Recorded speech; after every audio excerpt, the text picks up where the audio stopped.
Welcome to my YouTube channel law insights. आज का जो हमारा टॉपिक है वो गवर्नमेंट ऑफ इंडिया एक्ट 1935 है। अगर आप इस चैनल पर न्यू हैं तो इस चैनल को सब्सक्राइब कर लें, और अगर आपको ये वीडियो अच्छी लगे आखिर में तो इस वीडियो को लाइक और कमेंट ज़रूर कीजिएगा। तो इसका पहले हम इंट्रोडक्शन शुरू करते हैं, फिर उसके बाद हमारे बैकग्राउंड देखेंगे, और उसके बाद फिर हम साइलेंट फीचर्स देखेंगे। तो इसका जो इंट्रोडक्शन है, the government of India act was passed by the British Parliament in August 1935। तो इससे क्लियर है कि ये जो एक्ट है वो ब्रिटिश पार्लियामेंट ने पास किया। It was the longest act enacted by the British parliament at that time, और ये सबसे लॉन्गेस्ट एक्ट था, बड़ा एक्ट था उस वक्त तक। It was divided into two separate acts, namely the Government of India Act 1935 having 321 sections and 10 schedules। और ये जो एक्ट थे, वहाँ पे जो कानून बनाया गया वो दो हिस्सों में तकसीम किया गया। एक था गवर्नमेंट ऑफ इंडिया एक्ट 1935, जो जिसमें 321 सेक्शन थे और 10 स्केड्यूल्स थे। उसके बाद दूसरा जो एक्ट है इसको डिवाइड किया गया, and the government of Burma act 1935 having 159 sections and 10 schedules. तो इसमें जो गवर्नमेंट ऑफ बर्मा एक्ट है, दूसरा जो एक्ट इसको यानी कि डिवाइड किया गया, तो वो गवर्नमेंट ऑफ बर्मा एक्ट है। उसमें 159 सेक्शंस थे, एंड इसमें 6 शेड्यूल्स। इसका हम बैकग्राउंड देखेंगे कि बैकग्राउंड में क्या है। There was a growing demand for constitutional reforms in India by Indian leaders as Indian supported बरतानिया इन फर्स्ट वर्ल्ड वॉर। तो जदोजहद तो शुरू हो गई थी कि हमें कॉन्स्टिट्यूशनल रिफॉर्म्स चाहिए, कॉन्स्टिट्यूशन चाहिए इंडिया में, जो यानी कि एक डोमिनियन स्टेटस दे हमें, जो इंडियंस थे वहाँ पे, इनहेबिटेंट्स थे। तो उन्होंने मदद की थी फर्स्ट वर्ल्ड वार में, जैसा कि आप जानते हैं। फिर during that time Indian politicians experience frustration as a reason was under the control of British authorities. अच्छा, उनकी अब इंडियन लीडर्स हैं या जो इंडियन लोग थे, अब फर्स्ट वर्ल्ड वार में ब्रिटिश की मदद भी कर रहे हैं और उनकी ज़मीनों पर वो राज भी कर रहे हैं। तो इस हिसाब से वो यानी कि एक गुलामों की तरह वो फील कर रहे थे, हमारी ज़मीन, फिर हम उनकी मदद भी कर रहे हैं किसी और जंग में, उनकी जंग में। तो अब इसका हम इंट्रोडक्शन तो हो गया, अब इसका हम बैकग्राउंड में अब कुछ चीज़ें देखेंगे कि किस तरफ इस एक्ट को ये लेके गई। इसमें गवर्नमेंट ऑफ इंडिया एक्ट 1919 है, 1919। तो उसमें हम देखेंगे कि जो पहले ये कानून बनाया गया, the government of India act 1919 was not satisfactory at all, and it introduced the system of diarchy in the provinces, dividing powers between the elected Indian representatives and the British appointed officials। अब ये जो कानून बनाया गया 1919 में, तो ये भी नॉट सेटिस्फैक्ट्री था, अनसेटिस्फैक्ट्री था, क्योंकि ये डायरेक्टरी सिस्टम ये इंट्रोड्यूस करवाया था प्रोविंसेस में। यानी कि आपके जो पावर्स थे ना, डायरेक्टरी सिस्टम उसको कहते हैं, जो पावर्स डिवाइड करते हैं इंडियन रिप्रेजेंटेटिव्स में और ब्रिटिश अपॉइंटेड ऑफिशियल्स में। तो इस वजह से ये अनसेटिस्फैक्ट्री था। उसके बाद है Simon Commission 1927। The task was given to the Simon Commission to review and make recommendations regarding the constitutional reforms in India. तो ये जो साइमन कमीशन था वो बनाया गया, और उसको ये एक इख्तियारात दिए गए कि आप रिव्यू करें और रिकमेंडेशंस दें हमें कि कॉन्स्टिट्यूशनल किस तरीके से का, यानी कि एक एक होना चाहिए, कॉन्स्टिट्यूशनल रिफॉर्म्स आने चाहिए इंडिया में। However, it consisted of all British members, and the absence of Indian representation led to widespread protest and boycotts। अच्छा, जो साइमन कमीशन 1927 बनाई गई थी, उसमें सबसे ये बड़ी जो खराबी कहते हैं, तो उसमें सारे अब जो हमें एक्ट बनाना चाहिए या कानून बनाना चाहिए इंडिया के लिए, अब इंडिया के ही लोग नहीं थे उसमें, रिप्रेजेंटेशन नहीं थी, सारे ब्रिटिश के लोग थे। तो इस वजह से ही जो वहाँ के लोग थे, मकामी लोग थे, इंडियंस थे, तो उनको ये बड़ा गुस्सा आया कि हम क्यों नहीं हैं इसमें, हमारे लीडर्स क्यों नहीं हैं इसमें। तो ये हर जगह दंगा फसाद ये शुरू हो गई चीज़ें। अब साइमन कमीशन के बाद नेहरू रिपोर्ट आया 1928 में। तो in response to the Simon Commission, the Indian National Congress appointed a committee headed by Motilal Nehru साहब, and the committee published the Nehru report which proposed a dominion status with the British Commonwealth. अब उन्होंने साइमन कमीशन को देखते हुए जो इंडियन नेशनल कांग्रेस थी, उन्होंने एक कमेटी अपॉइंट की जिसमें मोतीलाल नेहरू उनके सरबराह थे, और उन्होंने एक नेहरू रिपोर्ट, जो आप सबको पता है कि नेहरू रिपोर्ट बहुत ही मशहूर है, वो पब्लिश की। जिसमें उन्होंने एक डोमिनियन स्टेटस कहा कि ब्रिटिश में हमें इसमें डोमिनियन स्टेटस दिया जाए, जो उनके प्रोविंसेस थे। उसके बाद मोहम्मद अली जिन्ना साहब की जो 14 पॉइंट्स हैं वो आए 1929 में। तो उसके बाद इसमें ये लिखा हुआ है कि subsequently Mohammad Ali Jinnah express his reservations about the Nehru report and presented them in the form of 14 points. These points outline the demands of the Muslim League, including separate electorates and adequate representation for Muslims. Mohammad Ali Jinnah ने Nehru report को देखते हुए कहा कि भाई इसमें तो मुसलमानों की कोई चीज़ नहीं है। तो इस वजह से उन्होंने 14 पॉइंट्स निकाले, जिसमें उसमें मुस्लिम लीग के जो डिमांड्स थी वो भी पेश की और सेपरेट इलेक्टोरेट कहा, और मुसलमानों की रिप्रेजेंटेशन के लिए उन्होंने कहा कि रिप्रेजेंटेशन दी जाए मुसलमानों को, जिसमें आपका 14 पॉइंट में सिंध शुड बी सेपरेटेड भी था। तो उसमें ये भी मशहूर है आपका 14 पॉइंट में। उसके बाद है राउंड टेबल कॉन्फ्रेंस 1930 से लेके 32, 3 राउंड टेबल कॉन्फ्रेंसेस हुई। The British government led a series of round table conferences in London from 1930 to 1932 with the objective of discussing and formulating a new constitution for India. ठीक है, London में ये हुई, British ने करवाई, और इसका ऑब्जेक्टिव ये था कि discussing and formulating new constitution किया जाए इंडिया के लिए। The deliberations at the third round table conference led to the white paper of 1934। जो deliberations थी, जो discussions थी थर्ड राउंड टेबल कॉन्फ्रेंस की, तो वो उसमें वाइट पेपर में वो पब्लिश की गई 1934 में। उसकी जो incorporating proposals presented in a bill to parliament widely after that recognized as the government of India Act 1935। तो ये सारी जो हमारी चीज़ें राउंड टेबल कॉन्फ्रेंसेस की, सैमन कमीशंस की डिस्कशंस की, जो सैमन कमीशंस की रिकमेंडेशंस थी, उसके बाद नेहरू रिपोर्ट, उसके बाद मोहम्मद अली जिन्ना जो कि 14 पॉइंट्स आए थे, वो सारे मिल के फिर ये हमें पार्लियामेंट में एक बिल की शक्ल में पेश की गई, और उसके बाद ये गवर्नमेंट ऑफ इंडिया एक्ट 1935 रहा। उसके बाद हम उसके साइलेंट फीचर्स देखेंगे। अब इसके हम साइलेंट फीचर्स देखेंगे कि गवर्नमेंट ऑफ इंडिया एक्ट 1935 के साइलेंट फीचर्स क्या हैं। सबसे उसमें पहले है इंडिया, ऑल इंडिया फेडरेशन। तो इसमें ये था कि the act provided for an all India federation comprising the British Indian provinces and the Indian states. तो ये जो फेडरेशन का जो मतलब है कि ब्रिटिश इंडियन प्रोविंसेस और इंडियन स्टेट्स की दोनों की मिला के फेडरेशन बनाई जाए।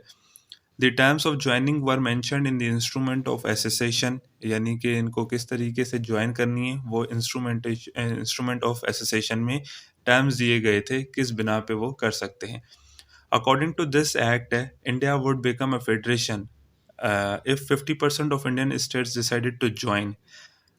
However, required number of princely states did not join it and federation was not implemented. तो इसमें ये था कि इसकी ये शर्त रखी गई थी कि अगर 50% ऑफ इंडियन स्टेट्स हैं अगर ज्वाइन कर लें तो वो ये फेडरेशन बन जाएगी। मगर अब जो ब्रिटिश इंडियन प्रोविंसेस थे उन्होंने तो ज्वाइन कर लिया, मगर जो प्रिंसली स्टेट्स थे उनके पास तो अपना इख्तियार था कि उनके जो महाराजा थे तो वो ज्वाइन कर सकते थे या नहीं कर सकते थे, उनका अपना एक डिसीजन होता था। तो उन्होंने वो ज्वाइन नहीं किया, उन्होंने कुछ जो प्रिंसली स्टेट से ज्वाइन नहीं किया, तो ये 50% का जो रेशो था वो कंप्लीट नहीं हुआ और ये फेडरेशन इम्प्लीमेंट नहीं हो सका और ये फेडरेशन फेल हो गया इस एक्ट के तहत। उसके बाद है दूसरा जो पॉइंट है इसमें साइलेंट फीचर्स में है वो है प्रोविजनल एटोनॉमी। उसमें ये है the provinces were allowed to act autonomous units administration in their defined spheres. जो प्रोविंसेस थे वो उनके पास इख्तियार दिए गए थे कि जो अपनी जो एडमिनिस्ट्रेशन है वो अपने तरीके से वो रन कर सकते हैं। The provinces were granted control over certain legislative and executive functions। उनको कुछ इख्तियार दिए गए जैसे कि कानून साजी करना अपने लिए उन्होंने, और एग्जीक्यूटिव यानी कि पुलिस वगैरह जिस तरीके से उनको अपने एग्जीक्यूशन के चीज़ें करनी है, फंक्शंस करने हैं। Moreover, the governor was required to act with the advice of ministers responsible to the provincial legislature। अब वहाँ पे गवर्नर भी मुंतखब किया गया था कि गवर्नर जो है वो एडवाइस ऑफ मिनिस्टर्स के मातहत चलेगा और प्रोविंशियल लेजिस्लेचर की जो उसकी जो रिस्पॉन्सिबिलिटीज़ है वो चलाएगा अपनी। इसमें जो सबसे थर्ड मोस्ट इम्पोर्टेंट फीचर है वो डिवीजन ऑफ सब्जेक्ट्स है। This act divided powers between the center and the provinces. Following are the three lists which gave subjects under each government। अब जो ये एक्ट है वो उसमें सेंटर और प्रोविंसेस में कुछ डिवाइड किए गए पावर्स और उन्होंने 3 लिस्ट बना दी। फेडरलिस्ट जो सेंटर को, यानी कि हमारा जैसे कि अब यहाँ पे है पाकिस्तान में जो है इस्लामाबाद है, तो वो सेंटर है। तो उनको 59 आइटम्स दिए गए, जिसमें डिफेंस, फॉरेन अफेयर्स जैसे कि हो गए, करेंसी हो गई, तो वो सारे ये मामला फेडरल लिस्ट में आ गए। उसके बाद था प्रोविजनल लिस्ट, जिसमें हमारे प्रोविंसेस को इख्तियार दिए गए, पावर्स दिए गए। 54 आइटम्स थे, जिसमें ट्रांसपोर्ट का हो गया, हेल्थ हो गया, etc। ठीक है। उसके बाद है कंकरेंट लिस्ट, उसमें दोनों के मिला के 36 आइटम्स इंक्लूड किए गए, पावर्स दोनों को, यानी कि कुछ पावर्स सेंटर को होंगे, कुछ पावर्स प्रोविंसेस को होंगे।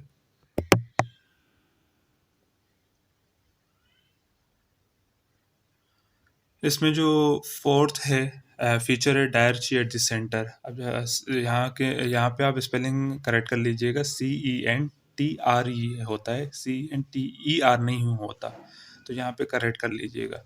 तो this act abolished diarchy at the provincial level and introduced it at the centre. There are two categories of federal subjects. अब जो डायरची था, हमने देखा था कि जो पावर्स हैं वो डिवाइड किए जाते हैं, यानी कि दो चीज़ों में। तो यहाँ पे जो डायरची सिस्टम था पहले, तो वो ख़त्म किया गया प्रोविजनल लेवल पर, और ये कहाँ पे शुरू किया गया, सेंटर में शुरू किया गया। और उसके जो दो कैटेगरी थी फेडरल लिस्ट की। इसमें जो पहले है रिजर्व सब्जेक्ट्स, इसमें ये क्या है कि सब administered by the governor general on the advice of the executive councillors and the executive council, not exceed limit of 3 members. जो रिजर्व सब्जेक्ट्स है वो एडमिनिस्टर करता था governor general on the advice of जो एग्जीक्यूटिव काउंसलर्स थे या council थी, वो 3 मेंबर्स पर मुश्तमिल होती थी, 3 से ज़्यादा ना हो, जिसमें आपके जो फंक्शंस आ जाते हैं, religious affairs, defence, administration of tribal areas and external affairs included in this etcetera. तो ये सारे रिजर्व सब्जेक्ट्स में आ जाते थे। उसके बाद है transferred subjects administered on the advice of ministers and the number of ministers could not exceed 10। अब ये भी एडमिनिस्ट्रेट करता था, वहाँ पे जो हमारे मिनिस्टर्स होते थे, वो उसके जो मेंबर्स होते थे वो 10 से ज़्यादा ना हो। Subjects other than reserved were dealt with under this. तो ये जो ट्रांसफ़र सब्जेक्ट्स हैं, और जो रिजर्व सब्जेक्ट्स के अलावा जो आ जाएंगे, वो ट्रांसफ़र सब्जेक्ट्स में आ जाएंगे। इसमें जो हमारा फिफ्थ फीचर है वो बाइकैमरल लेजिस्लेचर है।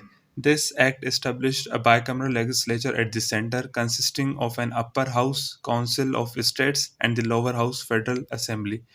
Members of the upper house were not directly elected but were appointed by the rulers of the princely states. Bicameral legislature था, उसमें council of state upper house कहलाया गया, और उसके बाद उसमें जो लोअर हाउस है वो फेडरल असेंबली कहलाई गई। जो अपर हाउस के मेंबर्स थे वो रूलर्स जो थे प्रिंसली स्टेट्स के, वो मुंतखब करते थे, वो इलेक्ट करते थे, वो अपॉइंट करते थे। इसमें जो छठा है फेडरल कोर्ट, इसमें क्या था, एक चीफ जस्टिस होता था और 6 अदर जजेस होते थे उसके साथ।